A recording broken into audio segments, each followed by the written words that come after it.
All right, this is PR PhD, and Mudita Hart is trying to open a seltzer, and I don't know if he's going to succeed. He did it. All right. Happy New Year. Happy New Year. A little bit of the bubbly. San Pellegrino. Yeah, this is the Costco stuff, yes. All right, so we're reviewing Matrix Resolutions. I'm also... Resurrections. We're screwed up. Matrix Resolutions. It's hard to remember. New Year's Revolutions. New Year's Resurrections. It's a Christmas movie. New Year's Resurrections. Matrix Happy Holidays. It's Life Day. Life Day for the Matrix. Life Day, like Star Wars. Like, yeah. Well, you know, when Neo exits the Matrix, an angel gets his wings. Wow, it's a wonderful life, Lorraine. It is released on Christmas. It was released on Christmas. It's a Christmas movie. Yeah, there you go. Matrix Resurrections. And they resurrected the franchise. Good transition. What a happy new year. There you go. Happy New Year. There you go. They resurrected a franchise that did not want to come back. We'll get into that in a moment. Screaming. Yeah. And that we'll get into that too. Yeah. But yeah, basically the premise of this is that the first 3 movies of The Matrix happened, and then this new movie is coming out after much hype, after basically like 2 decades or so. At a different time where like we're approaching technology in different ways, and also the idea of like things like the Matrix and like its cultural impact on the world have kind of been kind of like existential at this point. Like there've been so many movies exploring this stuff that like it's kind of like how could they even live up to that legacy? Which the first 2 films had issues with, yeah. Right. And then even like the director Lana Wachowski coming out again, now going by Lana Wachowski. There's so much coming back. So much where the careers have changed, and like not even both the family members are in this film. Right, but like the Wachowski siblings, as they are now. Yeah. They were pre-transition before they made the movie. Right. And then, or at least not open with it, and then now they're post-transition and. They've had a number of movies since then, but now Lana Wachowski's single directing this one instead of with her sister Lily Wachowski. Then they go back to try and do a movie that's not only a revival of the series, but also a reflection on the series, but also a commentary on the series, but also a commentary on Hollywood, but also a commentary on Hollywood industries and game industries and technology and stuff, all of that at the same time, all in like 2.5 hours at the same time. So yeah, this is again one of these movies coming out in 2021 that is trying to do a lot of things at the same time. It uses updated stuff that wasn't around like 15-20 years ago, like technology and stuff, and like special effects. Special effects also. Yeah. Some of the special effects looked really mind-blowing back then, and still looks mind-blowing. Some of it still looks mind-blowing back then. Some of it looks like PS2 graphics, though, sometimes, from what I see. But, this movie tries to do, like, pretty much the work of, like, a bunch of, like, the past Matrix movies while also adding some new stuff into the mix, too. So, yeah, we'll see how it actually turns out. What do you think? How did it turn out in terms of doing that? Well, overall. Another thing was that, I don't know how I think it was the Austin Powers meme where he's like, I want to be Austin Powers, always dancing at Warner Brothers Movie World. And then we looked up a bunch of those clips, and then we saw a bunch of the Matrix fights in Warner Brothers World, and that's how we got back into the Matrix before, like, they announced, like, the Matrix Resurrections was coming out on HBO Max. And I also didn't know, it was sort of unclear if it's going to be on HBO Max or in theaters, but, like, apparently it's both at the same time, even though, like, in the trailer, like, on the bottom says, like, 30 days after it gets released on theaters, but it's actually on HBO Max. Sorry, I'm putting my gum away right when we're doing this. It's fine. Like, I don't think anyone can notice. You're not chewing or anything, you know? But, so that all is to say is that this has to come back because HBO Max is back. There you go. And there's, like, no other Warner Brothers beloved franchises for the... Warner Brothers we're gonna get into that a little bit too, yeah. Warner Brothers Movie World on the Gold Coast of Australia is a theme park based on Warner Brothers franchises, and just because there's so limited Warner Brothers movies, they got like Austin Powers, they got a Matrix fight, they got like Looney Tunes, they got Justice League, and that's about it. Like They got some other stuff too this year, Yeah. like The Wizard of Oz, but that's not Warner Brothers yet. Right. So like yeah, and then HBO Max is of course the streaming embodiment of Warner Brothers movie world on the Gold Coast of Australia. So yeah. And yeah, Matrix, is kind of like the Space Jam of I guess we should skip go towards the office section of the film and then go back towards the beginning since we're talking about this stuff. Wait, what do you mean? Like before, you said you wanted to talk about like how they introduced the film and it's like always a psych out, but since we're talking about the Space Jam stuff, I feel we should talk about the parts where like you see Thomas Anderson in the beginning in the office, In the looking at office, computer. the office stuff. So we're talking about the Space Jam stuff. So, the movie starts off. Okay, so basically, the movie starts off as a recap of the events of the first movie, but slightly from a different perspective with these new characters and stuff. And then slowly it reaches a similar point of the first movie where it's the character Thomas Anderson, played by Keanu Reeves. But this time around, he's not just an office worker, he's also a game designer. And also is in an office, and is also a game designer for a game called The Matrix. And then in that game, you see the events of the movies. Oh, what's going on there? So it's like, oh, is the events of these movies just a game in this universe, or did they actually happen? And then the movie starts to play around with that for a while, and that's like this big mind journey that Thomas Anderson's character is going through with all this. Tie it all in together, and there's like a lady in the beginning. They don't reveal her name till later, but like there's all this like meta stuff, like the Warner Brothers stuff in the office. Like with that, and I was wondering, like, I think even if you don't understand anything that's going on in the office, I think everyone's wondering, like, is Neo going to be in Space Jam? Is this movie going to be Space Jam 4? I know what you're talking about. The character with the name with the. There's a Game Award like trophy there, or like there's all these like Warner Brothers like memorabilia and toys in the office. Oh, okay. I didn't notice they had that. Okay. Yeah, they definitely did have a Game Awards trophy in the movie. Yeah. Maybe I don't know. He didn't. It didn't happen. But like, really, Kojima. Kojima showed up like, Neo, don't you know you're in a game? I think Hideo Kojima would get a kick out of doing something like that. If he's like a main character in The Matrix or something. The big boss. A big boss.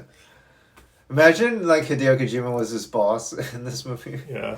It's like, his corporate boss. Yeah, don't you know Konami's a...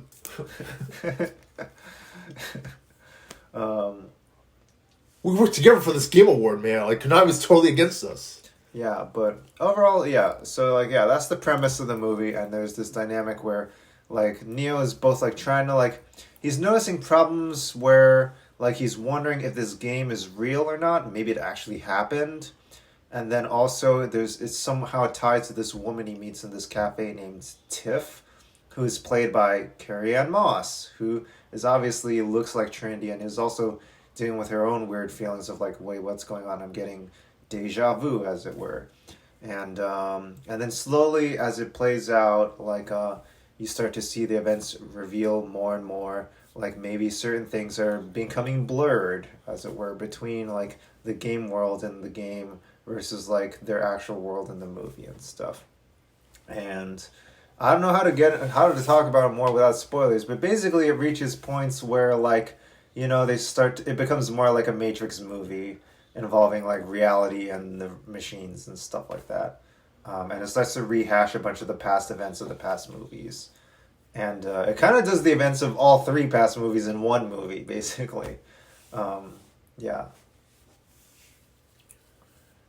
So we're not doing spoilers yet. So, yeah, I don't know. Is that like a safe enough thing to say? No, I'm just trying to figure out because like I gotta figure out if I gotta say stuff because like I think all the stuff I gotta say is spoiler related. Yeah, I'm trying to think of what else can we say that's not spoiler related. I mean, the action's pretty good. The special effects are pretty good. There's a lot of really interesting philosophical ideas being explored in the movie. Like, what if the Matrix is just a game? Like, Neo is not really the one or whatever. Yeah. Like, they play with that. They play with the meta level. Oh, they also play with just the fact that they're, like, game design companies are just, like, everybody loved the Matrix because of the bullet time. It's like, Oh yeah, there's a whole. I thought you thought that was obnoxious. I love that part actually. See, every game designer person like I felt like you were offended as a game designer.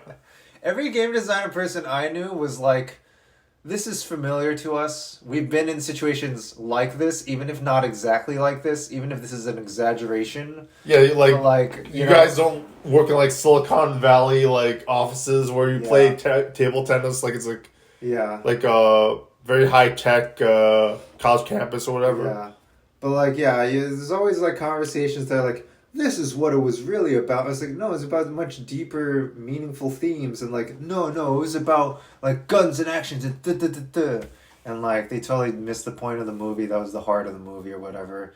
And I think people have also said that the Wachowskis were, when they were doing that, were also trying to comment on Hollywood at the same time, with like, hey, you guys should do another Matrix movie. That would be a lot of fun. And I think. So I don't want to get into like that background stuff till later, but like since you mentioned it, that's at the beginning of the movie. That's not much of a spoiler. You should see it play out for yourselves. But yeah. Yeah, I feel like that might have been like a comment. Like I feel like if they didn't do that, the Wachowski, Lana Wachowski would have been like, I would have hated making the movie unless I like took a jab at like the people who were making me make the stupid movie. Yeah, I think she even says, even Neo says during the movie, "Oh, I'm made by this stupid publisher, Warner Brothers." Like, they're a bunch of idiots. Fuck Warner Brothers. It felt like a Simpsons moment, like where they're like, "Oh, the Fox Corporation." Yeah.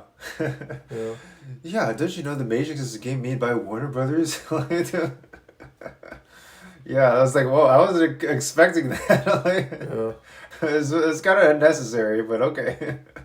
It's a lot of fun, yeah. I thought it added to the film. There's stuff like that they were trying to be playful with in the movie. I thought that was probably the most interesting part, yeah.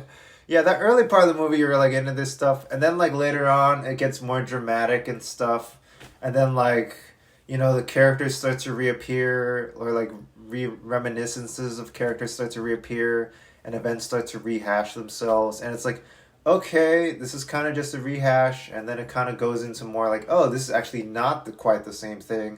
There's some new elements happening here, and there's actually new characters doing new things and stuff, and that's that's also okay. But it kind of like, I think it loses steam towards the end, where it's like, oh, this is just an action movie now. But a cyberpunk action movie. Yeah. So is that it for the non-spoiler part? I mean, did I pretty much summarize it up? Like, I think you sort of did. Do you pretty much agree with that point? It does like what Matrix 3 does with Matrix 1 with Matrix 4. And then like the growing there.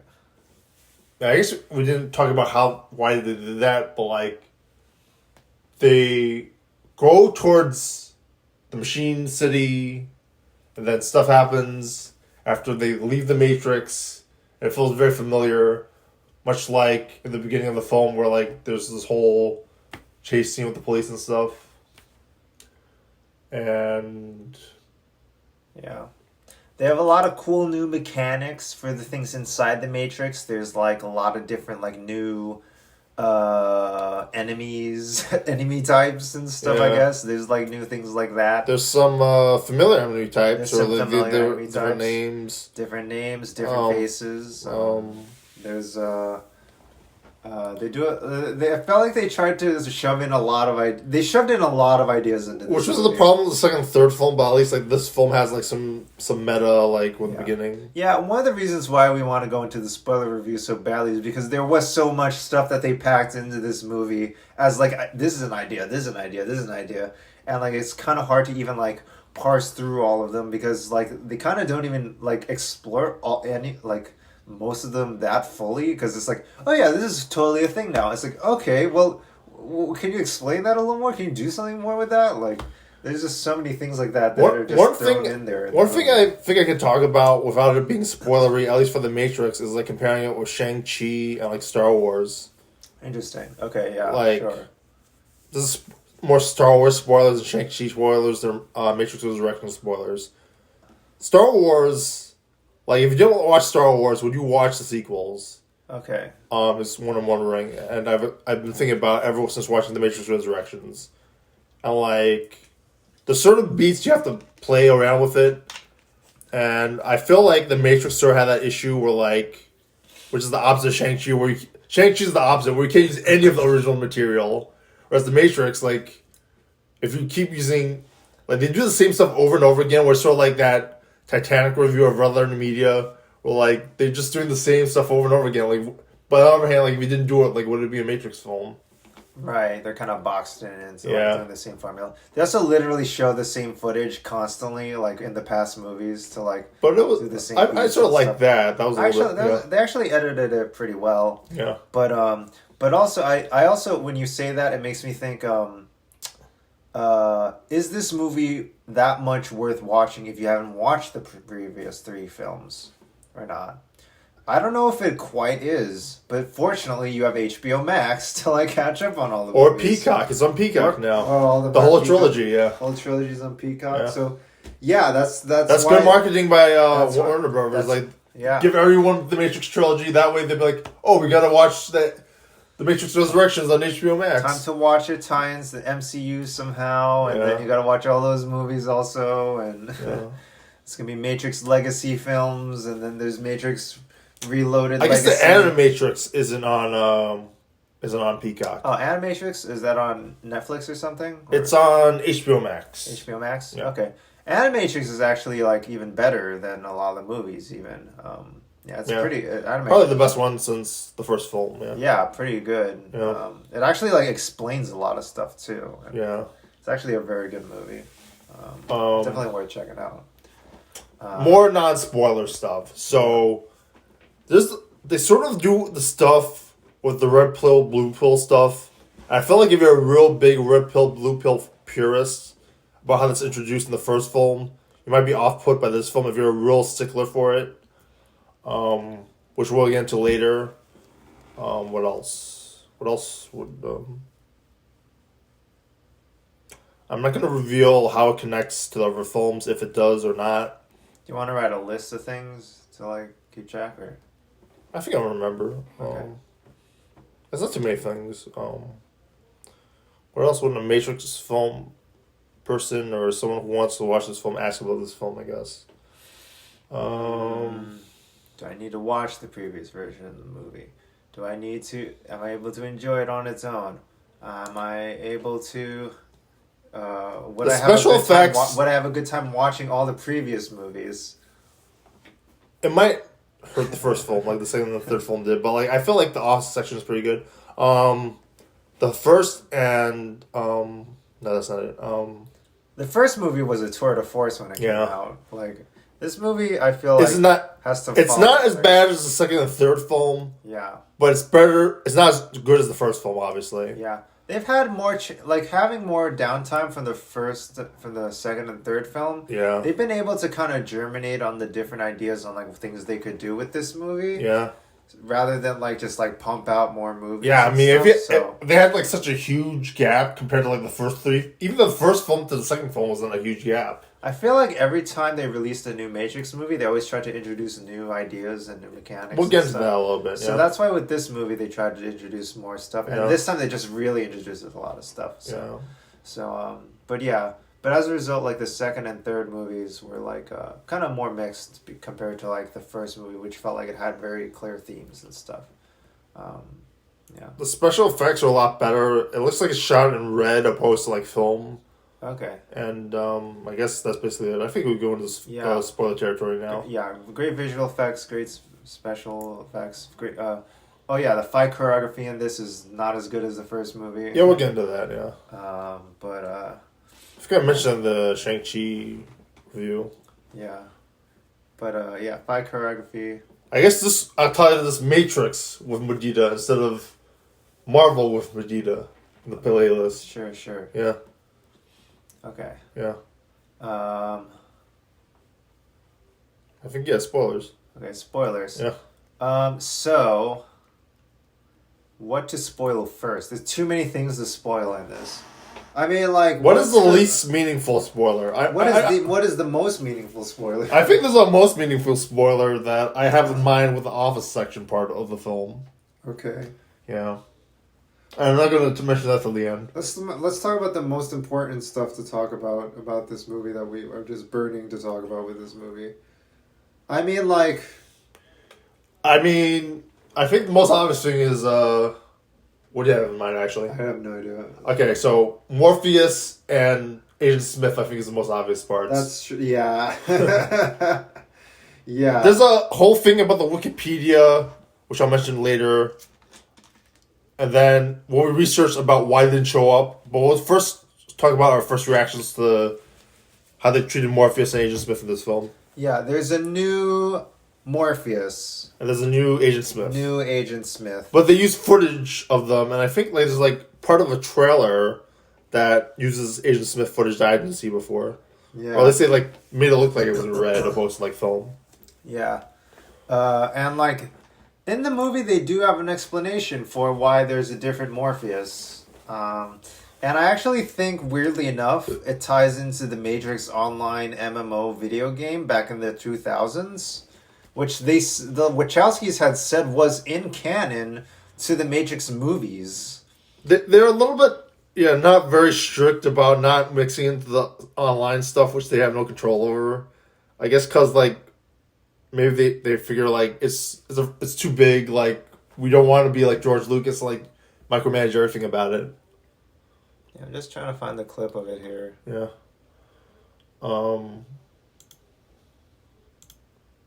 It's somewhere around here. It's when they show the Morpheus stuff. But, yeah. Another issue is, like, do they need... I'll probably get into it later, the same part of this film. Oh, I totally forgot about this character that we're looking at now. I remember.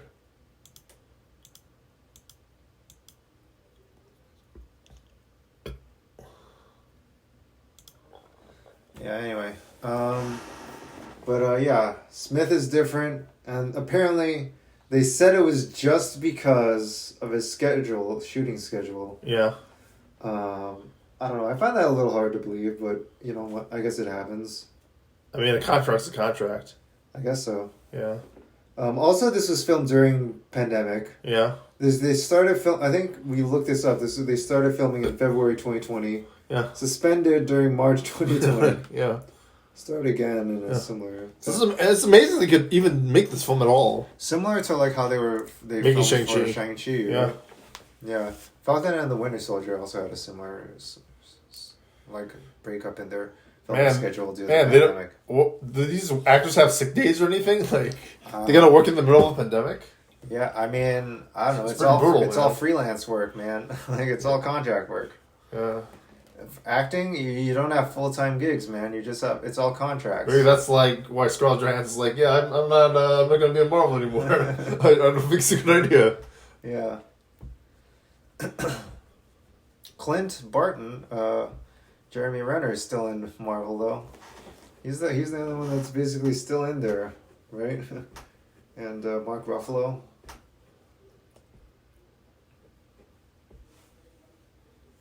Anyway. Yeah. So, yeah, this is supposed to be a Matrix spoiler thing. Yeah. It's not a big deal. Let me see. Minor detours. Where are we going? Morpheus and Agent Smith. Yeah. Those are the major ones. Yeah. Then also, they just introduce a lot of different mechanics. So there's the bot swarm mechanic. That's a whole thing. They do that like 2 times in the movie.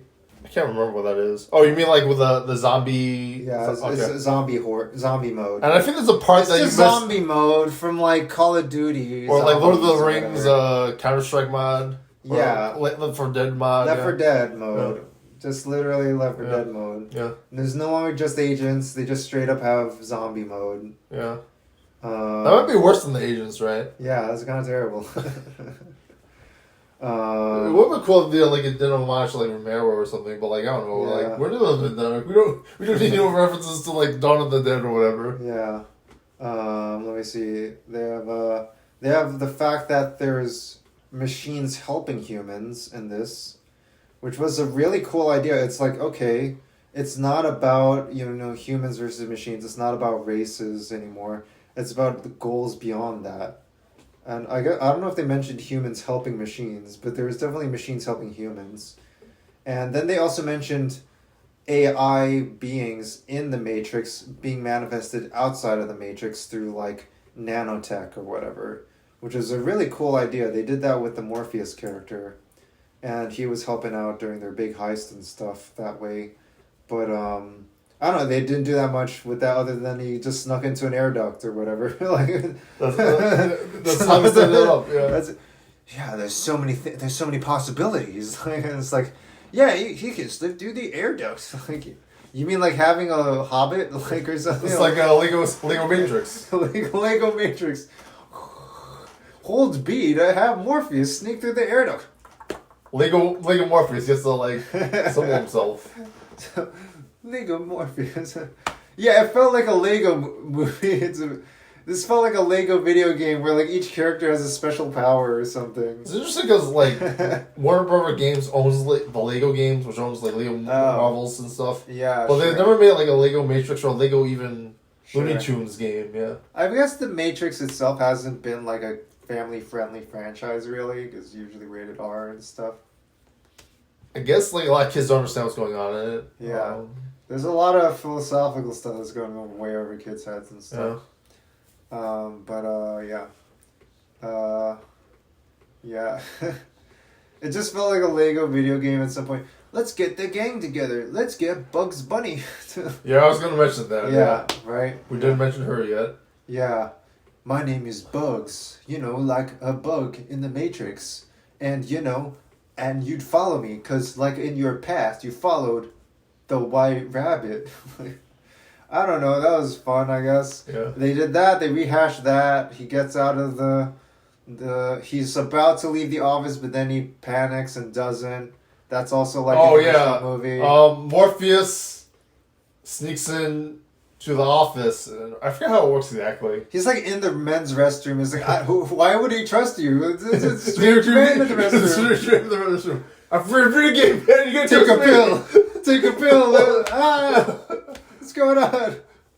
It's not real, man. You don't understand. It's not real. That was like, I don't trust.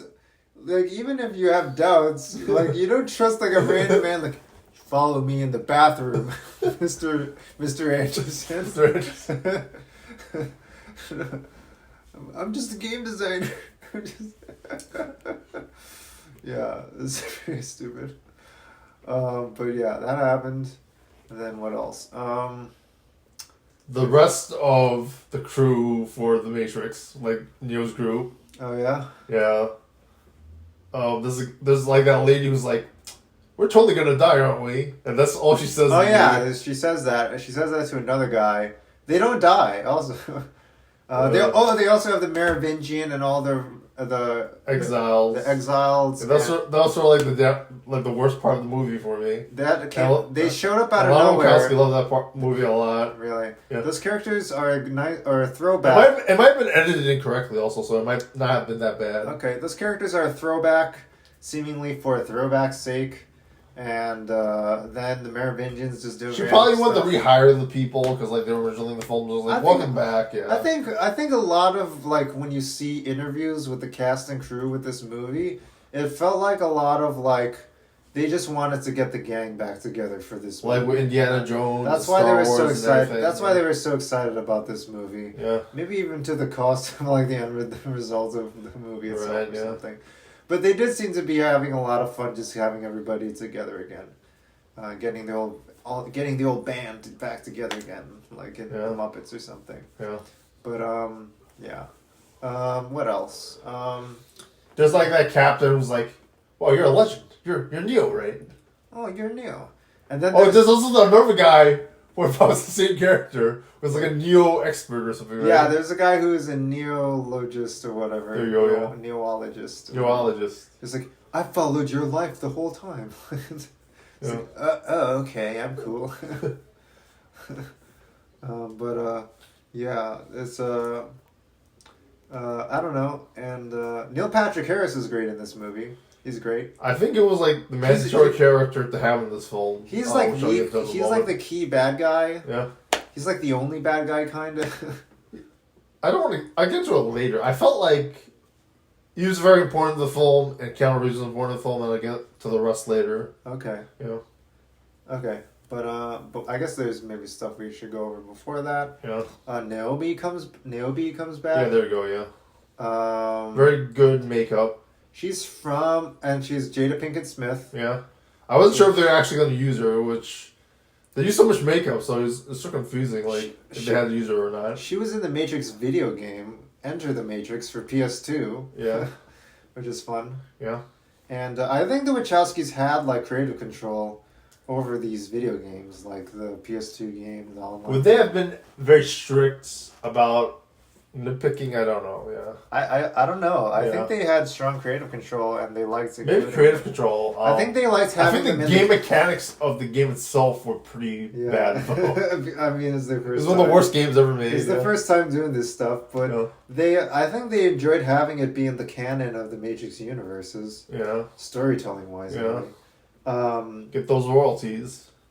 Spoiler for Enter the Matrix, the MMO. In case you haven't played it, servers are closed by now, probably. There's no way to access any of that. But Morpheus dies in the game. Yeah. Yeah, and then he doesn't appear back in this, and that was maybe part of the explanation of why he doesn't appear back in this.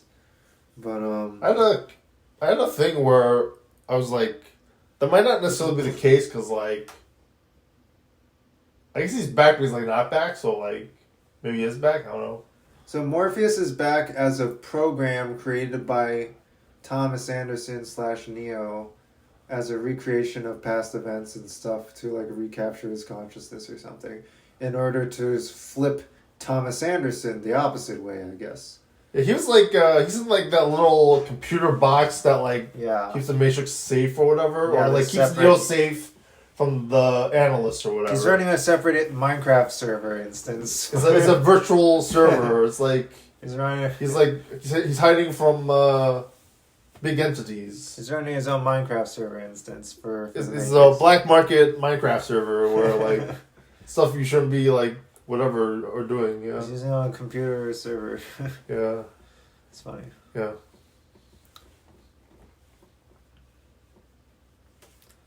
Yeah. Let me see. They there's a lot going on in this movie. They go back to Zion. Then they find out they have to go back into the Matrix to save Trinity. Because apparently that's important. I don't really remember exactly why that was important. It's also important because it's how it powers the new Matrix, right? Right. Like I was gonna. Do you want me to explain it? Yeah, go for it. Yeah. Like Neo and Trinity's relationship, and in the Matrix is what powers all the energy in the machine world, and is why they need them.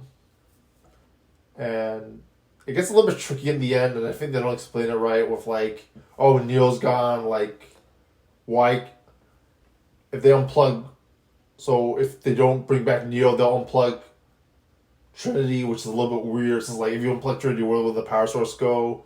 But like, should I get into why I feel like that happened? Are they doing it because they're threatening Neo to come back if they don't? But they threaten to like get rid of Trinity, then like they lose their power source. Yeah, it's like the whole thing about this movie is that it revolves around this new Matrix, which is in this Office Space 1999 film, basically, where like they have Neo and Trinity and the relationship and interacting with each other and interacting with the Matrix, and all those emotions power like the analyst has a whole speech in it where it covers it a lot better than I do. Yeah. And that's what powers the Matrix, like human interaction, fear, strong emotions. Yeah, I remember reading a thing. It sort of reminds me of like Interstellar, like the most powerful thing in the world is love or something like that. Yeah, exactly. I remember reading like a article that said like the 6 most important things you should know about the Matrix before watching Matrix Resurrections. Yeah. And like one of them talked about just straight up like how there's like 6 different iterations of the Matrix before this Matrix or whatever and shit. I don't think I didn't know any of that. And like they had different experiments for how it would work, and then this iteration, the way it worked was like, okay, if it's not based around people always trying to escape it, then this one's going to be based around people being brought back into it because their ties are so strong. But also they can't ever get what they want. So like when Neo is constantly chasing for Trinity, he is always powering it up a lot because it's powered by his emotions to want something a lot and stay in here. But if he actually achieves it, then it actually ends his reason for like trying to not escape anymore. So it's always going to be always kept out of reach there for him. And like they actually set that up in the movie. You can see it where like, oh, he's talking to Trinity and then she feels like moving right when he's like about to do something, or like they're both in the same city but they can always barely cross paths, but they never feel like they can never quite talk, but they do want to talk secretly. And then she has to move across town, and then she has a wife and kids already, so she can't ever explore anything with him. But actually, she wants to secretly explore something with him, but actually wouldn't really work for her. She's wondering if she's actually in the Matrix or whatever. Yeah, and then that's the thing. And then having all these little layers of things of like that keep you committed to like all these things that like make you enjoy your life, or like keep your life. This life is just good enough, but never like quite making you seek something more. Other things that actually keep you inside the Matrix, but also keep you frustrated and keep you generating energy for the Matrix. She's a soccer mom in this, right? She's a soccer. Yeah, Trinity is a soccer mom, and that's what powers the Matrix. Yeah. It's like she's a soccer mom, but she secretly wants some of that Thomas Anderson, and that's what powers the Matrix. Oh, she wants to. I mean, every soccer mom secretly thirsts for a game designer. Is what I want to hear. You know, that's what I want to hear. All right. Yeah, like that was the very interesting part about the Matrix, about this film, and actually, ooh, he's a game designer. That's what I mean. Ooh la la. Anyway, sorry, I just need to get that out of my system. Right. There's no other. I have to have this moment because there's no other movies where like there's like a love interest that's a game designer.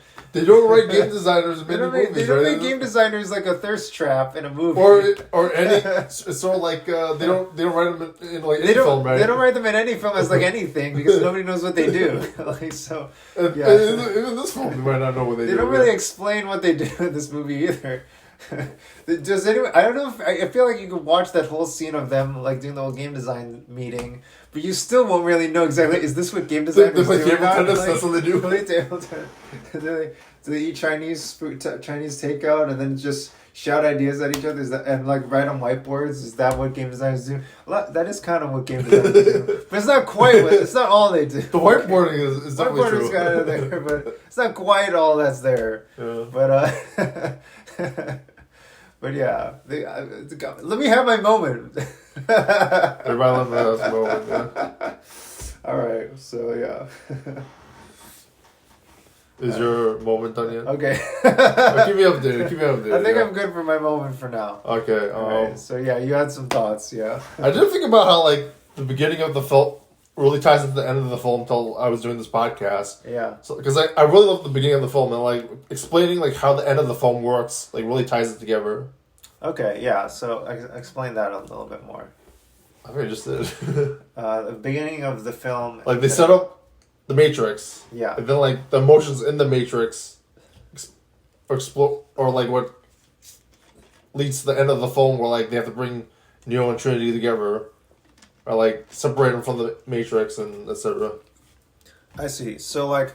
And like that's the whole goal of the main villain of the bad guy of the film, and the main good guy of the film too. Right, in all the trailers, like people are saying, it's a love story, and like love is the most emotional, powerful emotion or whatever, and then like them being together is actually leads them to their state of like transcendence that allows them to ultimately escape the Matrix together and stuff like that, and to escape their world of illusion and stuff like that. So to inspire them to be the best versions of themselves, I guess. Yeah. That's the most powerful thing about love and emotion and stuff. Yeah. And like, yeah, the whole time you're seeing at the beginning throughout the movie, like there are these forces that are keeping them apart. First, it's forces keeping them apart where it's like, oh, I have a job, this and that in the Matrix. Then later it's like, no, there's like literal like machines and AI keeping us apart. And then later it's like self-doubt that's keeping them apart and stuff. That's interesting, yeah. So like there's all of these different layers that keep them apart from each other in terms of like, and then even then in the ultimate like climax is like, it's not even up to like the machines or anything. It's up to Trinity. It's up to Trinity to make that choice herself Yeah. if she wants to do it. And Yeah. they're like, sure, we'll let her make that choice. Sure, I think we have this in the bag. And it's like they can't force her. And like, yeah, in this iteration of the Matrix, the ultimate thing that keeps people in the Matrix is their own choices. That's pretty interesting. The red pill and the blue pill, yeah. Yeah, like, and like multiple times during this movie with the red pill and the blue pill, they say you don't really have a choice. You know, you already know what the choice you've made is in your heart. You know. Interesting. Yeah. I don't know. Yeah, about the red... I'll tell you about it now. So the whole thing about the red pill and the blue pill thing is like... And like people... this is a classic thing from the original movies that everybody knows about. And it's actually kind of become a trope way beyond the Matrix on the internet in like forums on Reddit and stuff at this point. It sort of tropes it instead of analyzing it because like they were like, oh, you can take both pills or you don't take any pills. Yeah. Whereas this film like, oh, just take that one color. This is a good one. This is a good one. Yeah, yeah. Which is sort of an issue if you're a big stickler of the first film. Okay. Yeah. Yeah. What else? There's not really. I never looked up if Yan Ping was doing this film, but like, there's not really that. Oh, even though like, she does the kick Matrix. Trinity does the classic Matrix kick. Not the one where she's like is frozen, but like the one where she does the back kick over her head. And Keanu Reeves obviously can still do the stunts because he's doing all this stuff for John Wick. Most of it is just special effects. Right. They don't really do a lot of the Yan Ping stuff. They don't really do like the good camera fight choreography stuff. Even during this scene here, like at like an hour into the movie, where it's like they're literally recapping the fight scene between Morpheus and Neo again, like, you know, in clear fan service or whatever, to like show that he's like learned, like. It's sort of like a meta anti Matrix 1 thing too. Yeah, but like even as we like, you know, even if we were to watch this again, like it doesn't feel like it's as good as the fight scene in the first movie, because like the camera's way too close. You don't really see the hits clearly. It's not really clearly choreographed and stuff like that. Like it's just not the same kind of like amazing fight choreography as they had like Hong Kong style action martial arts film fight choreography like they. Yeah, I sort of missed that. Like I mentioned the Shang-Chi film, where like I missed it in the Star Wars Last Jedi stuff. Even though like that's a different film, which didn't really need it. Yeah, they make Matrix Neo's abilities in this more based around. Okay, this is okay. Yeah. But I don't know, it's still not okay. That lasted a short period of time, and that's pretty cool. They have him do the little and they just had him. They just had him do the shuffle by what's his face, Muhammad Ali. Oh, that's cool. They had him do the Muhammad Ali shuffle. Okay. Yeah. They did the whole thing where he's in the TVs and stuff, except it's a different Morpheus and stuff. Yeah. But yeah, Neo does a lot of like force pushing in this movie. That's his new ability. It sort of looks really lame. He kind of does it a little too much. Yeah, like they don't build up to it. He's kind of just like using it willy nilly. He's like, he only has one power. He's in like, this film. Get this newspaper out away from me. He's just like, he's like using it on like. Oh, he's using it on random. He's using it on like a big guy. Then he's using it on random people. Then he's just using it to like open the blinds. Because like he doesn't feel like it's like it's kind of like his powers are a little less meaningful in this movie compared to past movies. And if anything, it's maybe that actually does tie to the theme of the movie when I think about it, because like it is less about Neo coming to his terms of his journey. It's actually more about Trinity coming to terms of her journey. I don't know how I felt about that. I thought that was actually pretty cool. The movie gave her moment instead of just Neo.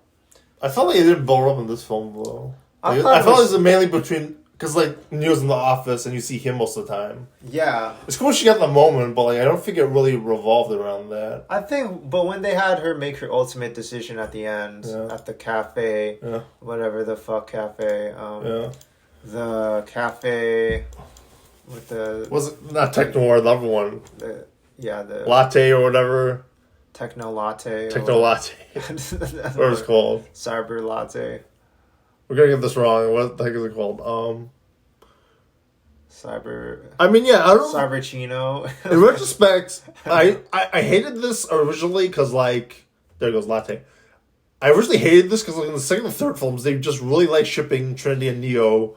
Just because I think the fans always want to ship Trinity and Neo, even though they don't really do that in the first film. Yeah. Where it's, like, more of a goal, like, co-worker thing. But this film, it works a little bit better, I feel. Yeah, and then this is, like, a big, like... And I guess, like, they can't get rid of it also because it's, like, built up in the second and third films. Yeah. Let's not talk about... So they keep introducing new characters, like, in this third arc. I get confused between who Kujaku was and who Sachi was. I thought they were the same person. Yeah, Kujaku is the flying manta ray thing. That's a machine, right? That's a machine. That's like a avatar, like, hologram thing. I'm not sure if it's purely machine in the real world, or it could be like a bio thing, right? Or if it's also... Oh, yeah, I guess it could be bioorganic. But I also don't know if it's in the Matrix or not. I forget. Yeah, it's confusing. And like, then Sati is in the Matrix, and... She's like, there's like people who are related to other people, and like they talk about one sentence and they expect you to remember. Also, then sometimes people who are in the Matrix can do holograms in the real world too. Yeah, that's a whole other thing. That's like Star Wars Episode 1, yeah. Yeah, so there's like a million characters in this, and there's a background noise. Yeah, so we're doing this at home. Oh, what can you do? Yeah. It's a pandemic. It's a pandemic. So we're in the Matrix. This is a very low budget podcast. This is very low budget. We don't have a soundproof room. We don't.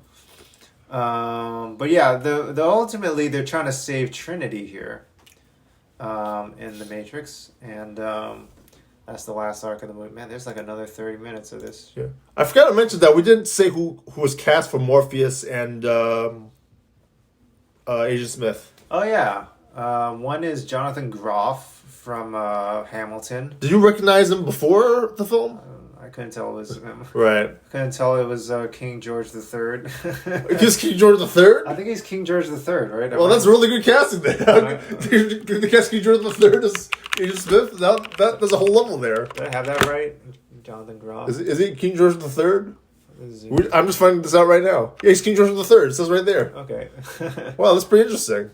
Wow, King George III is Agent Smith. Wow, that's really good. I couldn't recognize him, but he looked like a general. Yeah, so we forgot to mention this. Like when he's in the office scene, like he shows up and like Neil's hallucinating that like he's like doing the mouth thing like with Agent Smith when it's actually Agent Smith. You can sort of tell anyway because like he talks to him like Mr. Anderson and he does that thing. It's a little bit too unsubtle, but whatever it is, like he's pretty good. Whatever, yeah. Like he plays the Silicon Valley CEO, which is pretty fun. I think he's pretty good at playing a Silicon Valley CEO. Does he? Should he have played Agent Smith himself? He can do the stunts, but like later on, I don't know if you can recognize that he's the same guy. Yeah, I can't tell. Yeah. There's some good fighting in later on in the movie between him. Should we pause the podcast? Yeah. Yeah.